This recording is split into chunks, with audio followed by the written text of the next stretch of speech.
The king was untouchable, and the gap between the rich and the poor had become a canyon. So they rose up. They stormed the Bastille, toppled the monarchy, and rewrote the entire order of their society in blood. In 1917, Russia was drowning. World War I had killed millions of its soldiers, food was scarce, and Tsar Nicholas II sat in his palace completely disconnected from the suffering of his people. So they rose up. The Bolsheviks took power, the Tsar was executed, and one of the most powerful empires in history collapsed almost overnight.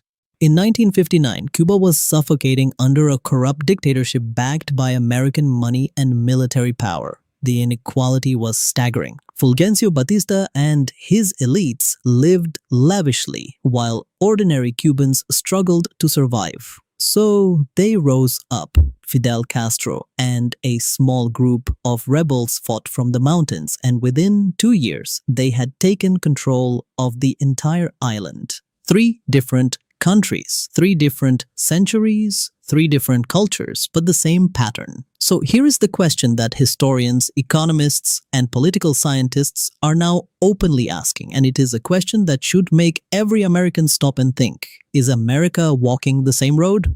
Before you dismiss that as conspiracy or exaggeration, let's look at the actual data, because the numbers are the most honest storytellers we have right now. The top 1% of Americans own more wealth than the entire bottom 90% combined, according to the Federal Reserve's 2023 data. The wealthiest 1% hold approximately $31 trillion in wealth. Meanwhile, nearly 60% of Americans are living paycheck to paycheck, according to a 2023 Lending Tree survey. That is not a minor inequality gap, that is a chasm.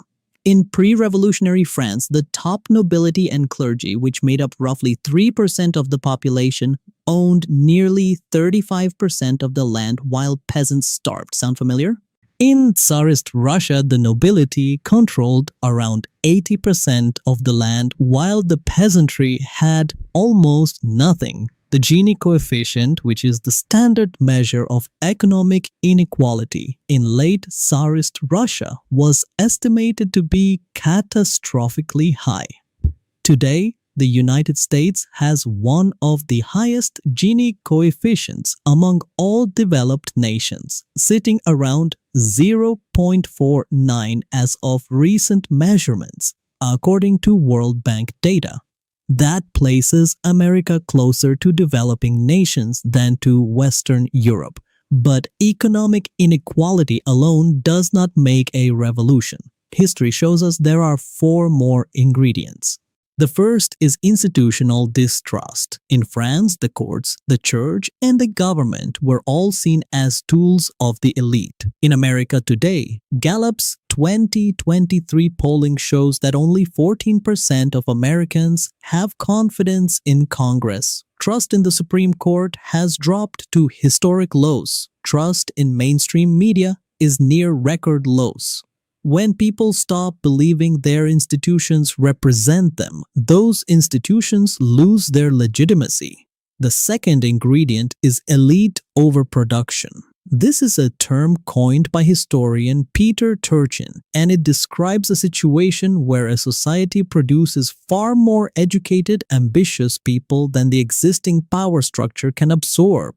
Pre-revolutionary France had thousands of lawyers, intellectuals, and military officers who had no path upward. They became the architects of revolution. Today, the United States has millions of college graduates drowning in student debt, unable to afford homes, locked out of upward mobility. That is textbook elite overproduction. The third ingredient is a fiscal crisis of the state. France in 1789 was effectively bankrupt, partly because of its support for the American Revolution. Russia in 1917 was financially destroyed by war. The United States currently carries over $33 trillion in national debt, the highest in its history. While America is not on the verge of bankruptcy, the long-term fiscal trajectory is a growing source of institutional stress. The fourth ingredient, and perhaps the most dangerous, is a leadership class that is visibly disconnected from the population. Louis XVI was famous for his detachment. Nicholas II refused to acknowledge the crisis until it was far too late. And today, many Americans across the political spectrum feel that their political leaders serve donors and corporations rather than ordinary citizens. Open Secrets data shows that the 2020 US election was the most expensive in history, costing over $14 billion. That money came from somewhere, and it was not from working-class Americans. Now, here is where America's story diverges from the historical pattern, and this matters enormously. The United States has something France, Russia, and Cuba did not have in the same form. It has a written constitution with strong mechanisms for peaceful change. It has a deeply embedded democratic tradition. It has a free press despite its flaws. And it has a history of reform, from the abolition of slavery to the New Deal to the civil rights movement, of pulling back from the edge before the breaking point. But history also tells us that those mechanisms only work when they are genuinely accessible to the people. When reform feels impossible, revolution starts to feel inevitable. That is not an opinion. That is what the French, Russian, and Cuban revolutions all prove. The pattern is not destiny, but it is a warning. And the question is not whether America could follow this path. The question is whether its institutions, its leaders, and its people are paying close enough attention to change course before that pattern completes itself. History does not repeat exactly, but it rhymes. And right now, America is starting to sound very, very familiar. The French didn't believe their revolution was coming until the gates broke. The Russians didn't believe their empire would fall until the Tsar was gone. And the Cubans didn't believe a small group of rebels could topple a US-backed regime until they did. Every revolution in history was called impossible, right up until the moment it wasn't.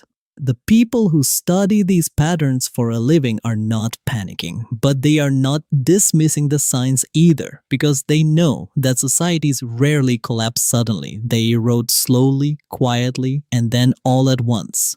America still has time. The machinery of democracy still exists. The voices of reform are still alive. But time is not unlimited, and patience, as history has shown us again and again, is not either. The real question is not whether America is next. The real question is whether America is listening.